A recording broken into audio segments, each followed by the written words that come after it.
So Yeah. I don't know if you saw that article that I sent you.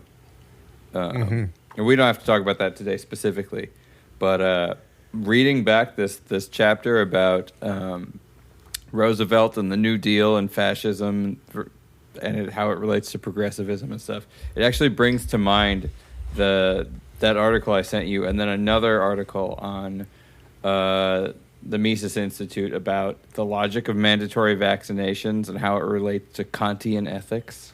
Yeah. Yeah. Yeah, I mean, I guess it's up to you. I'm going to kind of let you decide how you Well, want I mean, why don't we go for the Roosevelt thing? Okay. As a focus. But Yeah, but if you want to talk about that sort of on the way, we can. Yeah. sure. Yeah. Cool. Yeah. Cool. Yeah. So what are your thoughts of this fascist? Yeah, whatever. I mean, it makes sense to me. I read Mussolini's The Fascist Doctrine. Right. I've read it a couple times. It's nice because it's nice and short. It's like 10 pages. He gets straight to the point. Yeah. But it's crazy because you read it and you're like, oh, yeah, this sounds like American progressive politics. Pretty close. Right. I feel like he's a little bit more upfront about how authoritarian he wants to be. And I feel like at least in the modern world, the American progressives like to downplay that a bit. Right.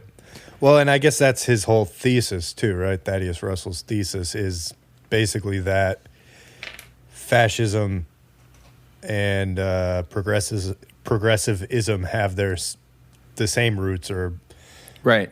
which is essentially social welfare, which is sort of the Right. interesting thing. Yeah, because it's like all of them start from, it seems like, good places, which were the working class was devastated following the Depression. Sure. Well, so, progressivism started before the Depression. well, right. But in the just in this example, right. where we're using FDR as the example of the progressives, right? Yes, yes. And Mussolini and Hitler as the example of the fascists. Right. They all and the whole chapter, my understanding, was comparing how they were similar. Right. And this is one of the sort of the fundamental ways. Anyway, yeah. So. Yeah. No, I think so. I'm not sure that from my perspective it's coming from a good place. Not that I don't I think helping people is a good thing to do. I think the perspective that a healthy society is one in which you control aspects to the point where you can make everybody sort of equal in various ways tends to me to usually be some kind of mask for you to have power. Because it seems like what it always is they're trying to convince you that this is good for everybody when it's really they want a whole bunch of power. And they think they're right. Yes, that's maybe what I meant, because obviously I didn't mean that like Hitler and Mussolini, what they were doing was coming from a good place. No, but I meant that it is this idea that often, or maybe always, I don't know if it's a truism, that when somebody sort of comes in saying like, hey, we're doing this for the benefit of everybody, you have to sort of look at what they're proposing to do with double the scrutiny, because, Right. that's a good prescription to bring in authoritarianism. Right. Well, because how else are you going to benefit everybody unless you can control everything? Right. Yeah, so I thought that the fundamental thesis was very interesting, which, as we've said, is basically that there's all these similarities between FDR, the New Deal, and Hitler and Mussolini. And, the book sort of, or the chapter talks about, I thought the funniest stuff was, talking about all these glowing quotes that Hitler and Mussolini had for FDR and like vice versa. It's funny. Just like, okay, this is not aged well. Well, actually, so like as a side note, what I find crazy is how FDR has maintained the status of a great American president. He interned the Japanese. Yeah. Like just that on its face. I would think, like, given our sensitivities to past racial injustices and stuff like that, you'd think that alone would kick him out of the club. Right. No, he doesn't really get, like, we talk about it, like our history of interning the Japanese. It's not connected to him at all, even though he literally did it. He was the one who had the order. Like, he wrote about how much he hated the Japanese. Right. No, I mean, you bring up a good point, because I was thinking about sort of the similar thing of, like, how did he win 4 elections? Like, how is he so Right. popular, essentially? Right. Because this is basically what you're asking, right? How has he maintained his popularity? But also, Right. how did he get so popular at the time? Yeah. And I was actually listening to an FDR Audible book. I Oh, forget cool. who it was by. It was a while ago. I didn't listen through the whole thing because I honestly got kind of bored, because I started it with that intention of trying to understand that question of how Right. did this guy win 4 elections, and it just was really detailed, but just in details that I didn't care about. So I'm not really sure completely, but some of my thoughts are radio and television seem to be sort of the two big sort of game changers that were Sure.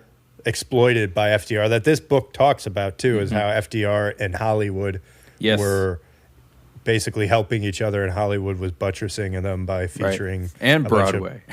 and Broadway by featuring a bunch of Yeah. propaganda in Yeah. their films. But yeah, I don't know.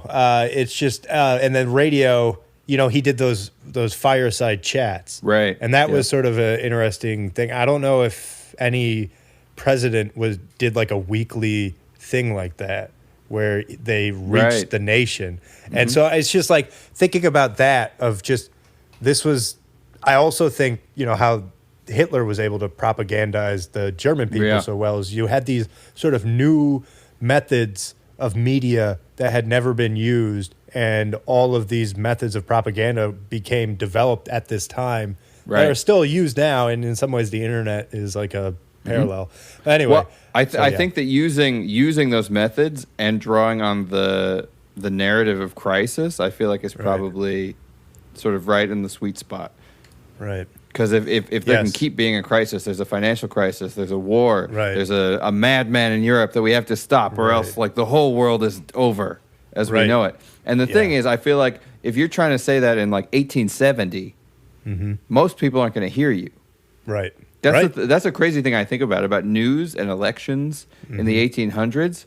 Probably a lot of people didn't even really know who Abraham Lincoln was in the 1850s. Yes. Yes. And they might, like, maybe they know there's a war going on and stuff, but, like, how many people are reading news? There's no radio, there's no Right. TV, there's no anything. So you have to be reading newspaper or talking to somebody who's talking about what's going on. Right. Yeah. And so the idea of a national crisis is going to be much harder to stir up versus if everybody has a radio, they got that little thing in their house or at the bar that they're at or whatever. And they're Right. like, holy shit, there's like something crazy happening in Europe. Exactly. And this guy says he's going to save us. Okay. Right. Right. And this guy is in my home every week. Like, when was any president sort of that Yep. intimate before? Yeah, that was a good move. Yeah. Yeah. Very smart. Yeah. Yeah. So, I mean, yeah, no, I thought this was a good, interesting chapter. And then the whole fundamental, I say fundamental way too much anyway, but the whole idea, like you were saying, that like, I guess, what would you say that this is actually what I was trying to understand? Because it was also seemed like utilitarianism was the common root that they all had. And Sure. that utilitarianism essentially logical end is fascism. Yeah, maybe. I mean, I think that whether it's specifically utilitarianism, it's something like that. It's an interest in social. What's the word? Engineering. Engineering. Yeah. The efficiency. Right. Yeah, all the machine analogies were interesting. Right. I think the reason I like this chapter is I feel like American progressives and people on the political left are often unwilling to face what their ideology is and where it comes from.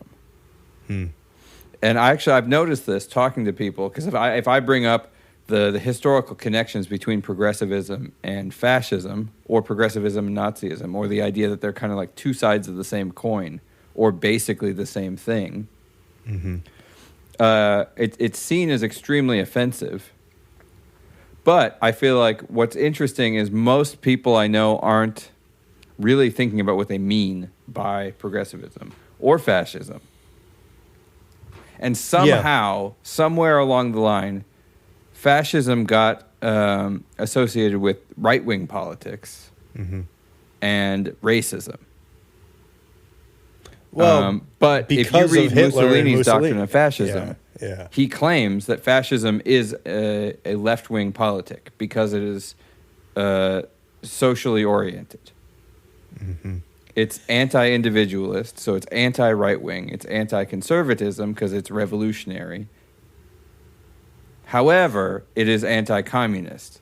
Well, I guess the question you have to ask is, like, what was the right and left wing that Mussolini was talking about? Or were they the same? Well, so the right wing would be laissez-faire economic, like classical, what we would call libertarianism. That was the right back then, too? Right. Yes. Oh, okay. Free markets, limited government, things like that. Yeah. Yeah, I don't know. It's interesting because these or were the monarchies. I would say that also. This is like the big thing. We talked about this before about the split in the 20th century against monarchy. So there's monarchy, which is like the true. That's like the conservative. This is the legacy political system. Right. And then there's all these new sort of democratic or pseudo-democratic systems. Like I would put fascism and Nazism in the kind of like pseudo-democratic space. Because what they're trying to do is make the people feel as if it's democratic while maintaining top-down control. Well, what was the name of the party, actually? It was like the social... Which one? Something. The Nazi Party. The National Socialist Party? Yeah, right. Yeah. So, yeah. They're socialists. They're social. They're all socialists. Progressives are social. Like this is all socialist projects. To me, this is the socialist movement of the 20th century, which is separate from the Marxist communist movement, right? Which is separate from the. But that's why, yeah. I mean, and that's why, and I do realize this gets you into troubling territory of trying to say that Nazism had good roots, but it's more of trying to say that there were good people in Germany. Sure.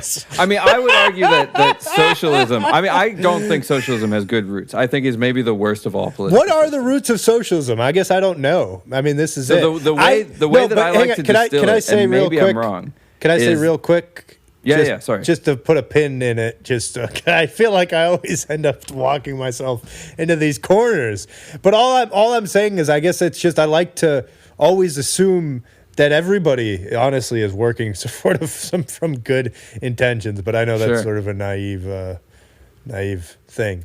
So anyway, okay, so there you go. Yeah. All right. Yeah. Why did I have to say that? Who knows? Okay. No. What you just said was lovely. It was very ponies and rainbows and unicorns. It was great. Thank you. Why can't we all get along? That's just all I want to know. All we are saying is give peas a chance. Yeah. Yeah. Okay. Cool. Right. Glad we got the platitudes. So what I was saying is the way I see it, the way I kind of distill it, and I don't know what you think about this, is that socialism versus capitalism versus communism basically have to do at their root with ownership of property. Yeah. And okay. In a capitalist system, ownership is private. Mm-hmm. You own the things that you own. In a socialist system, ownership is centralized. The government owns things and distributes property. And in a communistic system, there is no ownership.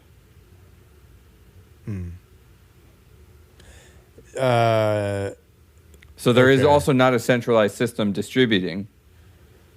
Are you sure about that? Because, like, I thought, or this is why everybody says that there's been no proper... Yeah. I mean, I don't know how you get to that. I mean, it's the whole thing, like your house, you're with your family is close to communist. It's like, who owns the milk in the fridge? Yeah.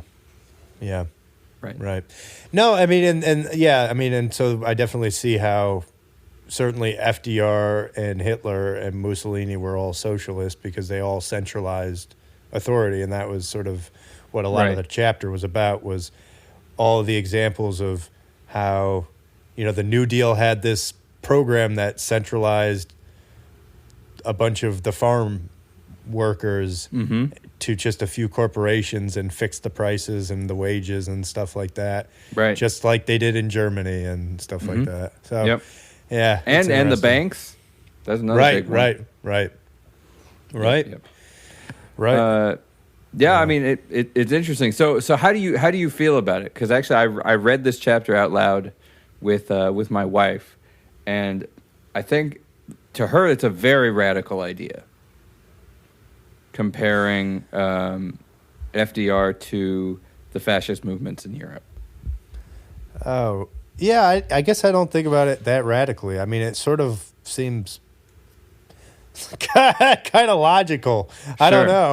I don't know because it's just like because when I do look around at a lot of the sort of social programs that are discussed today, whether you agree with them or not, to bring them about does require a centralized authority to do that. And so that's why it just seems like sort of obvious that progressivism would sort of beget authoritarianism in some sense. Right. What I find interesting is how easy, I mean, maybe it's not easy. Maybe I bet these people are working very hard at making their plans happen. But how we all sort of have this knee-jerk reaction to accept authoritarianism in times of crisis. And we think, there's something like martial law. And we all think, yeah, well, that makes sense if there's a hurricane or something like that. Because we want the people who are efficient, who can get things done, just to take over and figure out how to do it. And it's the next step that I feel like people don't usually think about is how does martial law end? Why would those people then willingly just give up the power they've just asserted over you? Yeah, I mean, this is the question because it seems like it's only been done in rare cases with like Washington being one example, where you mean martial law? Well, I mean, you could. It's sort of funny to look at the revolution like that, but couldn't you kind of look at it like that? I mean, they basically. You mean the American Revolutionary War? Yes. What do you mean? What do you mean? Well, I like this. Oh, you're getting nervous. This mind of mine, this associative mind of mine, I'm just finding these connections where there's nothing. But it's the idea that, I mean, well, think about it. It's like, what was the revolution? It was an armed rebellion against the authorities of the time, which were the English. I mean, they owned all the jails and everything like that. Yeah. And it was treasonous to do what they did, and mutinous or whatever you want to call it. And yeah, everybody thought that, oh, well, Washington's now going to just be the next king. But that didn't happen. Okay, so, yeah, no. I mean, I don't know. Isn't that kind of making sense, what I'm saying? And then everybody thought that Washington was going to just keep power. But he didn't. He was like, no, man, I'm stepping down. I mean, also, that's to great. Be fair, he I was feel old. like if there were more people doing that, that'd be awesome. Right, and that's my point. Is that's it's I'm sure there's other examples in history, but there are examples of people acting benevolently. The philosopher kings and queens, if you will. But I do agree it's sort of few and far between. I think that there's an incentive structure that happens, though, when you do it through bureaucracy versus through one person. Right. Because as you said before, I think you're right. I don't think most people set out to mess things up for other people. I think most people are doing what they think is the right thing to do. I think when you set up a bureaucratic structure, though, whose reason to exist is to solve some problem, that structure has sort of a perverse incentive to not actually solve that problem. Right. Or you get so obsessed with solving one specific problem, you end up making all these other problems. Like, honestly, Germany was so obsessed with this idea of perfection that they in all settings, that they started exterminating people Right. that they deemed imperfect. Mm-hmm. Yeah. But they also cleaned up the society and sanitation and all this stuff. Right. Yeah, so to speak. Yeah. Yeah, the So I guess, progressives haven't been so good at that one. well, so here's, I don't know. Here's, I guess, one question Mm-hmm. is, how do we feel about FDR? I mean, I will say that I did, despite maybe a bit of a waning opinion of him as I've gotten older and learned a bit more about him, I would say generally my opinion still is positive. Mm-hmm. Because it's just, I guess it is admirable, anybody that sort of gets that much done. And that is one thing that you can say about his presidency is he got a lot done. Whether you like what he did, yeah, but he did things. Well, and then you also have to look at, so getting back to sort of this question of like, how was he so popular? Right. You also look at like, so what are the circumstances that he was coming in as? It's like he was like the Obama of the time. He was coming in at the recession or the depression, at the time after Hoover, and everything was messed up. So, I mean, he also had to do drastic things. It is true. It's true, and I've read some of the conspiracy books about, how, well, they obviously just fabricated all of these crises so that they could consolidate all this power, but, Right. I mean, I don't know if all the crises were fabricated. I think that he was making use of crises. My interpretation of it is that his actions made the Depression last way longer than it needed to. Yeah, I don't know. That's always a difficult question. Right. You can never run the clock back. Because it seems to me that the Obama. centralization of banking and monetary policy, especially, creates a problem where the price is no longer carrying the information that price needs to carry, and price is a really important thing. Because you learn about the entire supply chain of a product by how much it costs. Right. And if that's interrupted in some way, it messes up the entire system of supply chain because sellers don't know how much to sell it for or how much to buy it for. Producers don't know how much to produce. Yeah. Well, I mean, this, I think, gets back to what we talked about before about how it's like the further you abstract away from whatever it is, and in this, the worse it gets. And in this case, abstracting would be adding middle people into the transaction. Right. Because I feel like that's, or bundling, because this is how all the other sort of financial crises happen, is you bundle like loans in with other things, and then you sort of lose track of what you're actually buying and selling. Right. So it's just, you keep abstracting yourself away from the actual product, whatever the product is. And the more you do that, the more likely you're going to sort of create a bubble. Right. So I guess I just figure it's always about making a system that is, I guess, the cleanest, which would have the least, middle people. Right. But I think that they end up making a system with way more noise than signal.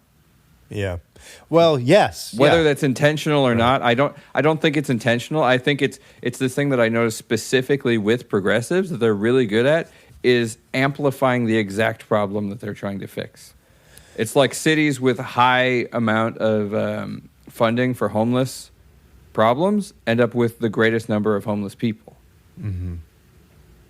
Well, yeah, and it's that question of whether you start incentivizing a position once you fund it, Right. Like well, you do in a way. No, you do. Yeah. It's like this weird thing we don't think about it, but a tax is a penalty. Right. So like our graduated income tax, you actually get punished for being more productive. Right. And like welfare, food stamps, things like that, are an incentive to not be productive. Mm-hmm. Yeah. No, I mean, Milton Friedman talks about all this. Not even that you shouldn't help people who are down on their luck, but that it's like what I was talking about you end up with a perverse incentive with a bureaucratic system like that. Yeah. No, yeah. No, I mean, I agree. Actually, it was making me think about this, whether there's like this law, because, there's certain laws with like, I feel like electricity and noise, of, running sort of a signal over a wire. Right. And, the longer the distance, the more noise or the more deterioration of the signal and the more noise you'll get. Mm-hmm. Whether there is some sort of parallel law you could derive about like the amount of sort of extra signal or noise rather you get or whatever. That sounds exactly like a Milton Friedman thing. Yeah, I'm sure. Yeah, I feel like the you're right. I'm just a hack. I'm just a Milton Friedman hack. But what he was talking about the cartels of businesses that were formed in order to help dictate pricing and wages and things like that. How much a product should cost or something like that. It ends up with a really weird situation because, like, if I have tomatoes and you want tomatoes, they're worth whatever they're worth to you. Right. And that's up to you to determine. But then if there's some body of people that say, no, tomatoes are worth $50 a piece. Right. Like, based on what? And that that changes our entire ability to interact properly. Right. Right. And which goes to the point of it's a middle person. It's a particularly weighted middle person. The federal government. and then there's the other bit of it that's like the dirty part of it. Is like it always seems to be people who are already really rich and like doing businesses that help the politicians. That's the other thing is none of these projects seem legit if you start looking at who's doing all the decision making. Yeah, no, I mean, well, it's this problem of the experts policing themselves too, because it's who's going to police a group better than themselves, because who knows about the field better than the doctors or the lawyers or the I mean, I feel like it does relate to the conversations we've been having about doctors and the expert classes and what people's responsibility is to sort of guide society in a way that they think is the correct way versus sort of giving people the information you have, not holding secret special information, and allowing people to figure things out for themselves. Mm-hmm. Yeah. Yeah. No, I mean, I agree. Yeah, I don't know if we'll ever get there, man. Yeah. So were there any parts of the chapter that stuck out to you or anything like that? Well, like I said, those quotes of sort of Mussolini and Hitler. Behold a dictator. Yeah, talking so nicely about FDR. Oh, that militarization of the U.S. was interesting with the Civilian Conservation Corps, which was like placed young men in military-style camps and put them to work in the nation's hinterland. It's very interesting. And, how that was sort of similar to some of the Nazi stuff. Yeah, I thought that was interesting because, I mean, it gets to this other idea of like, well, there's always this push and pull between individualism and collectivism, I guess you could say. And I guess it's maybe good that you always have a push and pull between these two forces because they keep each other in check. But it's true. It's like there are these benefits to. I mean, certainly there's benefits to the things FDR was doing. We all agree, and that's been the dogma that we've agreed upon in the American public for the last 80 years or whatever. And so I don't know. It's just I look at these things and I think there are good things about them. Right. And I don't know. I don't know. Well, yeah, like what? Well, like, thank you for asking.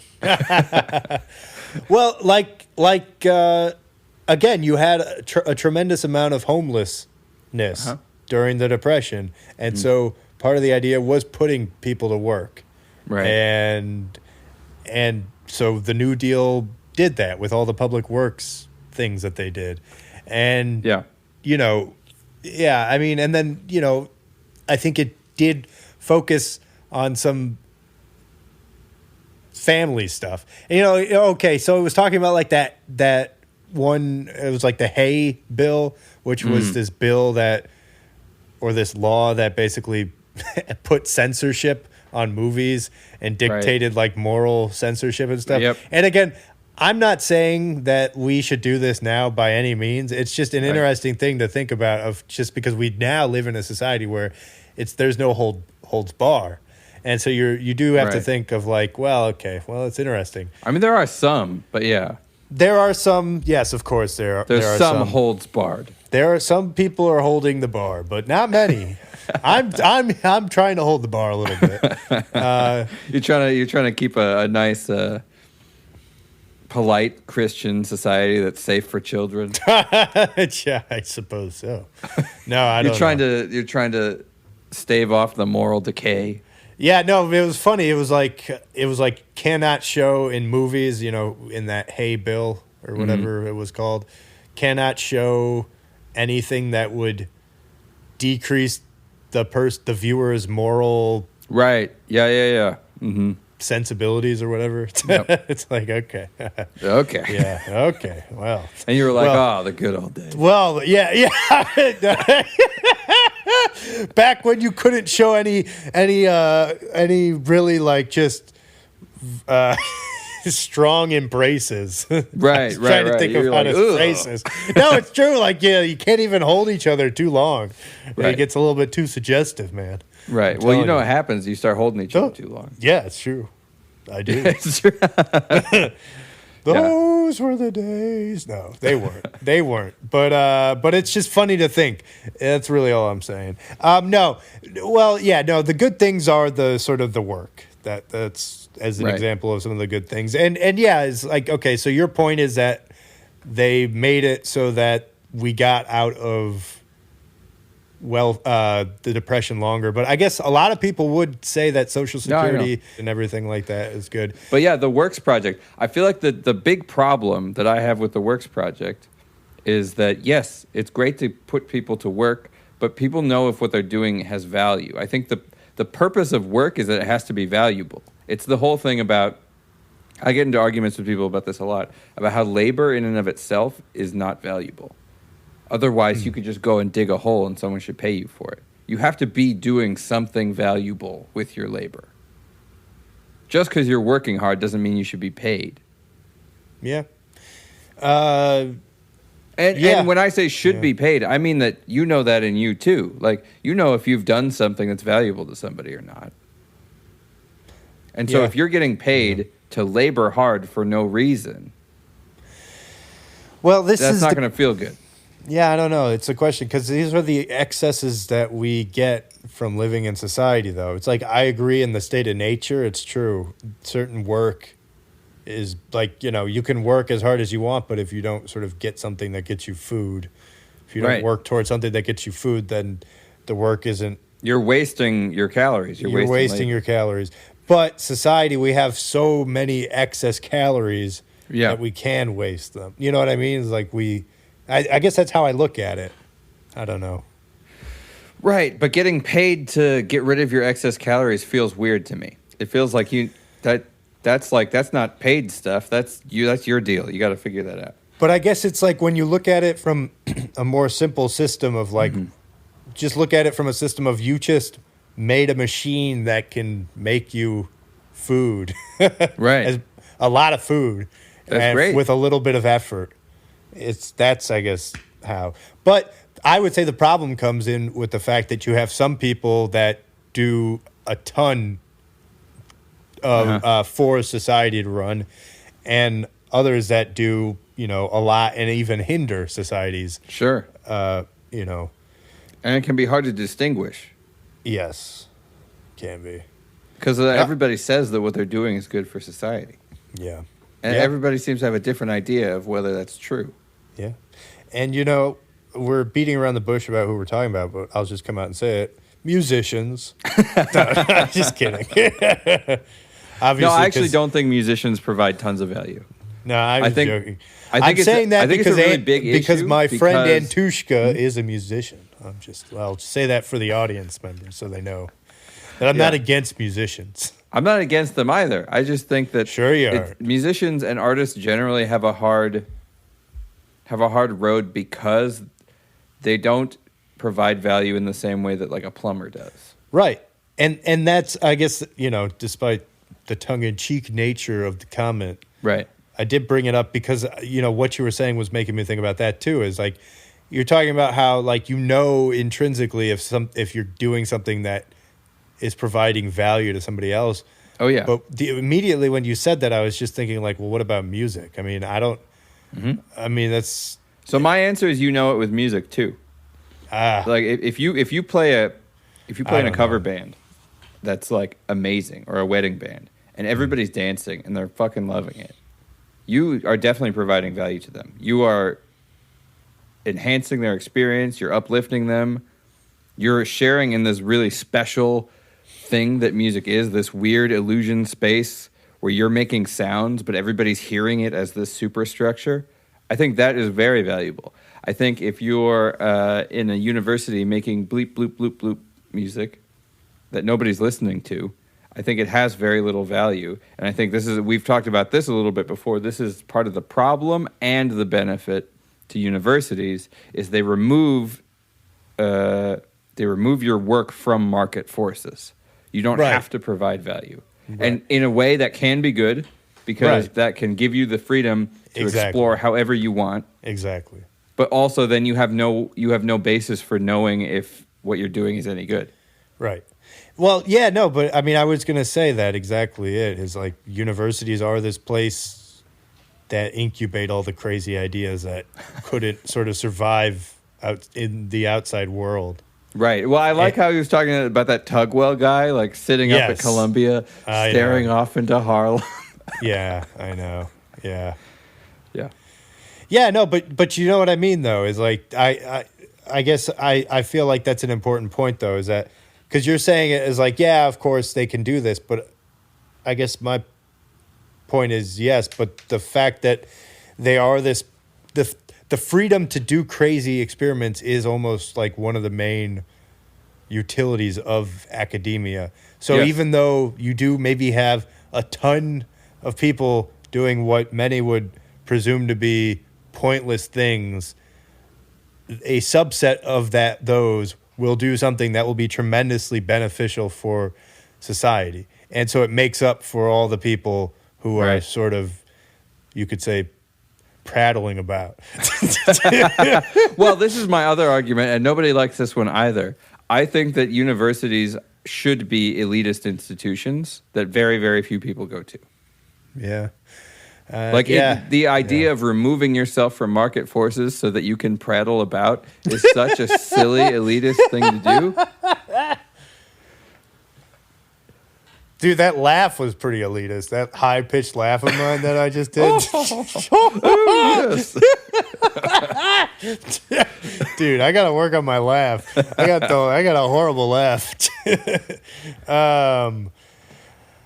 I don't know. It's an interesting point because I guess what I was going to say is that that's important, but I also agree that there needs to be some reality check for universities, or you shouldn't put a tremendous amount of societal power with them. Whereas, like, I'm not saying that they shouldn't have any say, but yes, maybe you shouldn't take everything they say all the time because, anyway. I agree. I think that second one is a lot better of an idea. Yeah. Well, yeah. Because it's interesting. I mean, an interesting episode might be to do it. Well, probably not. As I think about it, to do a historical survey of the power of academia and society over time. How riveting. I could just hear the Brandenburg Concerto in the background as I say it. Yeah, but even that. So Bach has become this like elitist thing. Yeah. He was writing music for a church. He was writing music for function. He was providing value. Yeah, for a court. A court, a church, and I don't remember, another court. Yeah. but it was, I guess it was. I mean, so here's my point, and this is it's like, because we're ultimately getting to what Maslow was talking about, which is the hierarchy of needs, and this is why I feel like the whole work idea of like intrinsic value is a very difficult one to get at, because it's like there's different values for work, and this is essentially what Maslow points out, is that, you know, there's like the most basic, you could say, and most valuable things, which are the food and the water, the things at the base of the pyramid. Right. And then you have the other valuable things, and music would be higher up in the pyramid, because it's like, yes, Bach was writing these beautiful things for people to go to church, but it's like these people that were listening to it had just done a work of toil, doing actual sort of manual labor, making physical products that people were using, like the organs that Bach was playing his great music on, you know? But do we remember the organ builders, Antushka? No, we don't. No, I agree. But I don't think that there is such thing as intrinsic value. I think value is subjective. Well, then how? Well, no. But when I said intrinsic value, I was sort of saying it with reference to what you were saying about how you have. Yeah. I think that Bach's music is way value. less important than people having food and water. Right. But see, this interesting that you say you don't feel like intrinsic value, because you also said that you feel like you just know something has a value, and that seems to mean that you have value is subjective. So you know what you value. You know what you will trade your own things for. Right. So, like, if you really like sushi, you're going to give money for sushi. Right. Or you'll trade your painting or something like that. Right. But, like, nobody else can determine what is valuable for you. Although, we could probably surmise that both food and water are valuable to both of us. Yes. Probably. Yeah. No, and I guess that's my point, though, is subjective or not, there's a calculation that everybody's doing that maybe it's not the same thing, but there's something. Yeah, there'll be like trends. On the whole, food is going to be way more valuable to people than Bach. Exactly. I agree. And so I guess so we agree on that, and good.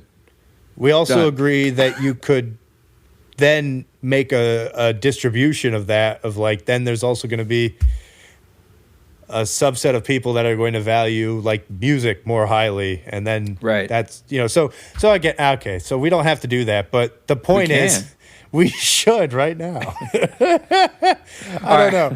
I'm gonna get a whiteboard real quick. But anyway, no, so I guess I don't know. I don't know. I feel like you're starting to get into the, maybe I'm wrong. What I'm imagining is that we go, so yeah, you could make a distribution, and from there you could make a committee, and that committee would take those distributions and decide, well, this is what most people think are valuable, so we as a society are going to put our resources into those things. Yeah, right. Well, and no, but so this is the question. This is the thing everybody, and this is kind of what I was getting at with individualism versus collectivism, is like, you can be very scientific with society, and that's essentially what people were trying to do in the 30s. And it obviously has this bad outcome, but the other way has a bad outcome too, which I guess would be barbarism and societal decay. Okay, all right, so this brings me, so what do you think about this? This is Kant's humanity principle. Okay. This is that you cannot treat man as an end in himself, and he may not be used solely as a means to some other end.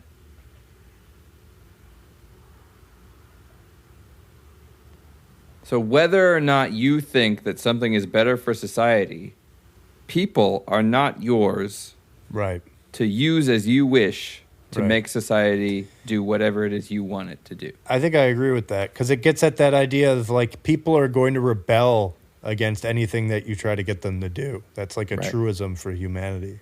Right. And that seems to be sort of getting at that. Right. I mean, I think the problem with that is that really unravels a lot of stuff we have.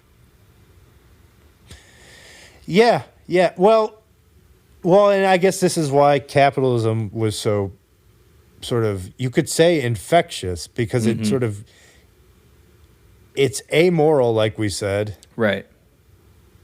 And it works because it sort of exploits the fact that everybody has a program that they're run on, which is self-preservation. Sure. And so assuming you just follow that rule, good things will happen. Right. That's yeah. I don't know. There's like that faith aspect. Well, yeah. I think it's the what I like about it, where I appreciate like Michael Malice, the way he writes about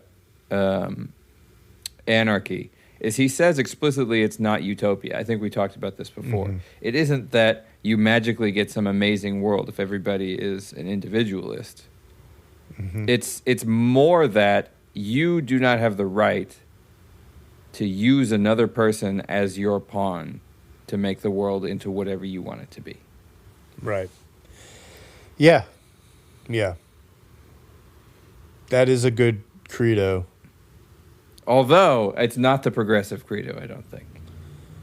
Yeah. I feel like they're more the good of the many outweighs the good of the one kind of a thing. Yeah. No, definitely. And I feel like, to me, what drives me crazy is fine. It's a philosophical difference, but then you sure as hell better make sure that you're getting the good of the many out of that. Right. You better be at least getting what it is you're talking about. Yeah, I agree. You know, you've said that quite a few times on this podcast. You must feel that. I must feel that. Yeah. Interesting. True. Yeah. I think at least one other time. What are you thinking? You're just out there, you're sitting over there pondering? Sorry, no, I'm catatonic at this point. This has been a long day. Oh, man. Yeah, no. I agree with you, honestly, in that progressives are very utilitarian. I was thinking about Star Trek and how it's maybe sort of has sort of propagandized people to be utilitarian with, the whole what's his name? Kant? Kant? Not Kant. Kant, Emmanuel. Dude, I've been reading too much philosophy. Yeah, no, sorry. Yeah. Kant. Yeah, no, and I don't know. Yeah, so I was thinking about how progressives are utilitarian. Right. But I guess it's just, it is interesting because, so what did you think about this, that I guess I was doing implicitly, that the opposite, you could say, so you take progressivism or fascism to its logical end. I guess this is saying it's fascism and authoritarianism. You take capitalism to its logical end. Could it be barbarism? I don't know. What do you mean by that? Well, it's like, I think that any system, if you follow it to whatever its truest degree is, right, is going to become pathological. That could be true. What are you saying barbarism is? Maybe I don't have a good sense for what that I'm is. saying it's like a state in nature. Basically, capitalism in its purest form reverts us to animals or something. Yeah, like that. Basically, because that's basically what every animal is. Is a capitalist? Yeah, I think so. They're like smoking cigars and starting power companies. Those fat, they love fossil fuels. They love them. Yeah, those literal fat jungle cats.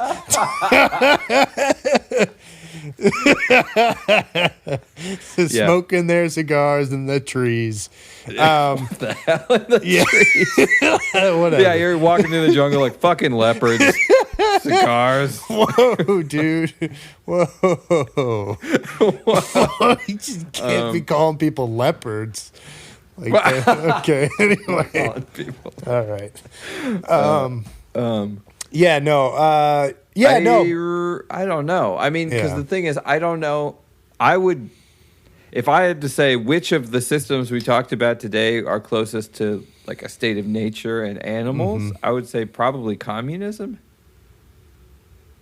No, And I communism, like disagree. Marx writes about that, about reverting to a state of agrarian life. Well, agrarian is assuming that. I mean, agrarian is a step away from the state of nature. I mean, that's Right, in right, between. but anti-industrial. So Yes, but I guess, but that's we my take one point, step is it's- back. I think that yeah. capitalism is probably very pro-industrial. We're going to keep advancing technologically with capitalism, I would imagine. Well, certainly that's what's happening, but you could Right. argue that we might also destroy ourselves, Yeah. and that's the point. I think we can destroy ourselves with any of these systems. I think we can figure it out. Sure, that's true. Well, I mean, and that's what my point was, is that any of these systems taken to their truest degree is Right. pathological, which is why it's actually maybe good to have them. I Some mean, kind it's of this tension. idea. Yeah, exactly. It's this idea of everything in balance and Yeah. yada, yada, yada. How very Buddhist of you. Well, in Aristotle, he's always talking about being in the. I mean, his whole Nicomachean however you pronounce his ethics, Nicomachean ethics. I don't know how to pronounce it. I don't know this. Don't make fun of me. I don't know Internet. it. I believe you. No, they're going to make fun of me.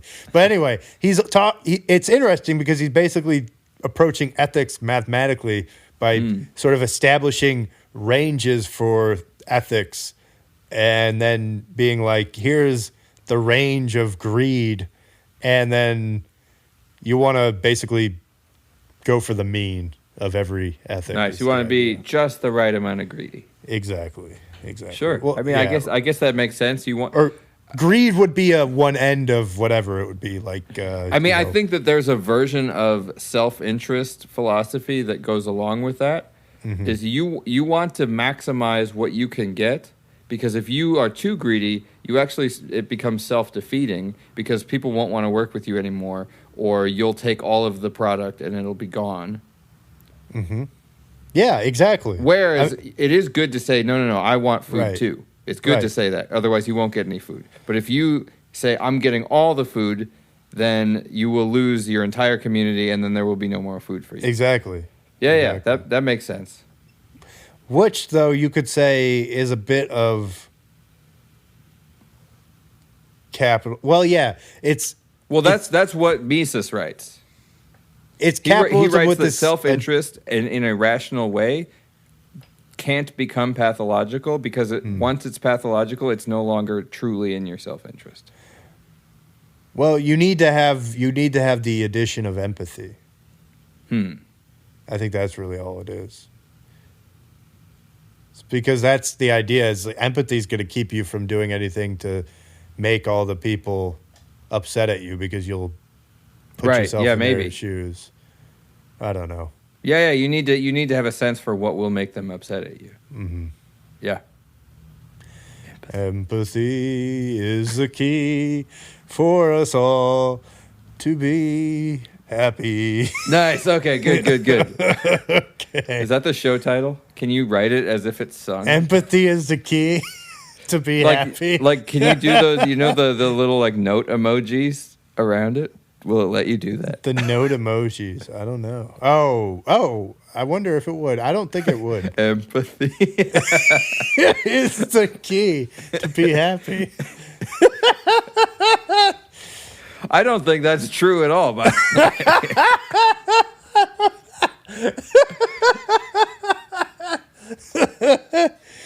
Yeah, I don't know. Yeah.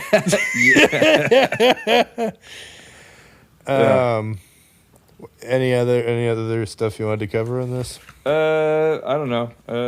I mean, I think we didn't cover it that directly, but that's okay. I mean the main idea is really just that American progressivism in the 30s is a different side of the same coin as European fascism and Nazism.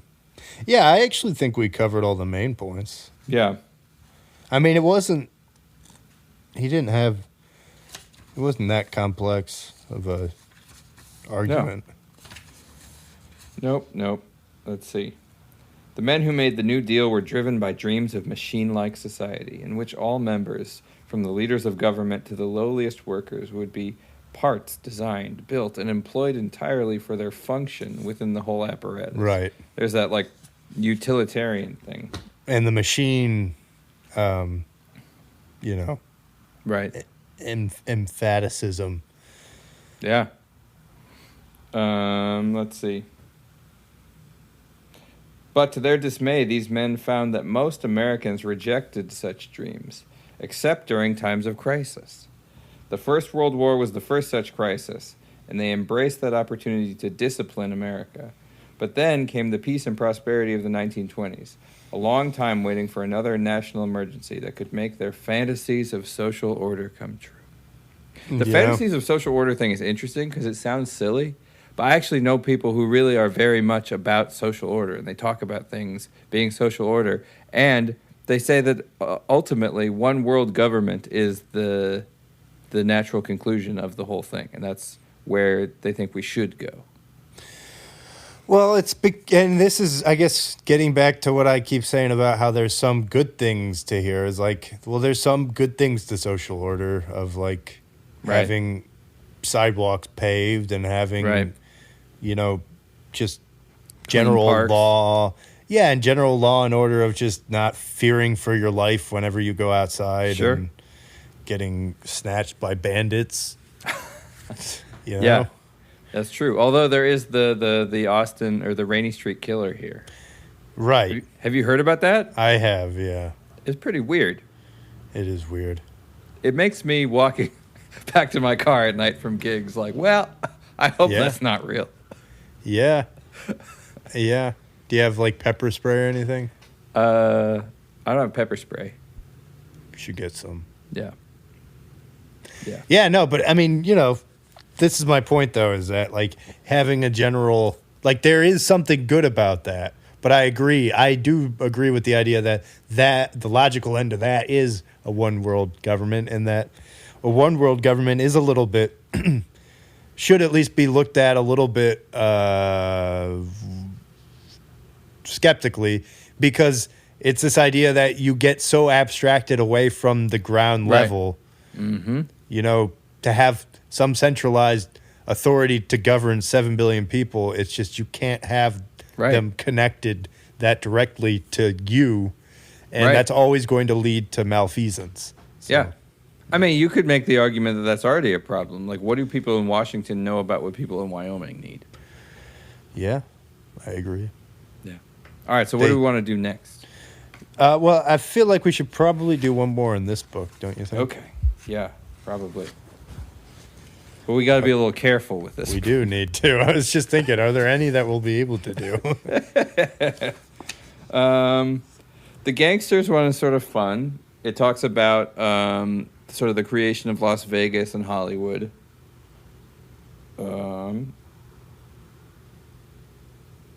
The part 4, gay liberation, American liberation is an interesting idea. Also the civil rights stuff, but it's maybe too spicy. I don't know. Or we could just read. We could read the last one, see how he closes the whole thing up. Yeah, I was actually thinking maybe the last one might be good. Almost Free: The Promise and Tragedy of Rednecks and Hippies. Right. Because it doesn't matter. Like we can say anything we want about rednecks and hippies, and we should be in the clear. Yeah, my thinking exactly. Yeah. But yeah, no, I don't know. Also, he should sort of give us his general thesis, I assume. Right. Although it doesn't look like it's that long of a chapter. Well, that's fine. It's like 10 pages. You're trying to give me more work? Well, I'm just saying, how much is he really going to talk about in 10 pages? How much? I don't know. Well, yeah, it's fine. No, 10 pages is fine. Okay. And I don't know if there's anything else. Yeah, I got to think about what we want to do in the future, too. Right. You have anything in mind? I don't know. I don't know. I mean, we were going to talk about professionalism at some point. Right. I don't know. Maybe picking a new topic area and thinking about that. Yeah. I had in an terms interesting of- chemistry book, Ooh. history of chemistry. All right. That sounds great. I don't know. Is it spicy or is it going to be really dry? It's not that it's spicy in a historical sense, you know. No, I mean, I don't know. It's like honestly, there's a bit of overlap with it in the medical. Cool. Like I feel like they have like a chapter about Galen, but we don't have to talk about him again. Okay. You know, We we already can. talked about him. No, Yeah. Nah. he had his day. Yeah. Okay. Yeah. Well, that's cool. No other crazy gig fiascos. Gig fiascos? No. I'm trying to find a bass player for Saturday. If anybody out there wants to play with me. Oh, okay. Yeah. No, just lots of gigs. Hey, if you're listening and you're in Austin, I'm playing like Thursday through Sunday for the next like 7 weeks. So. Nice. Yeah. So go see Antushka. You look up Antushka. Yeah, you'll find me, I'm sure. Yep. I never did the video for the last week. I should probably do that. Oh, I didn't okay. put anything up on YouTube. Okay. But I've started playing World of Warcraft again. Oh, okay, great. And I That'll made be good. I made a character called PDAMX. You're gonna make us so famous, Dude, it's ridiculous. dude. Yeah, cool. Dude, our numbers are ridiculous right now. Yeah, I assume ridiculously high. Yeah. Yeah, okay. Like worthy of ridicule. They're so Yeah. Yeah. We're about to hit pieces. People are going to start coming after us. That's how popular we are. That'd be kind of funny. Would That'd it? be hilarious. Yeah. God. Yeah. All right. I think we did it. Yeah, I think so. All right. Cool. Goodbye, everybody. All right. I'm going to go back under a rock.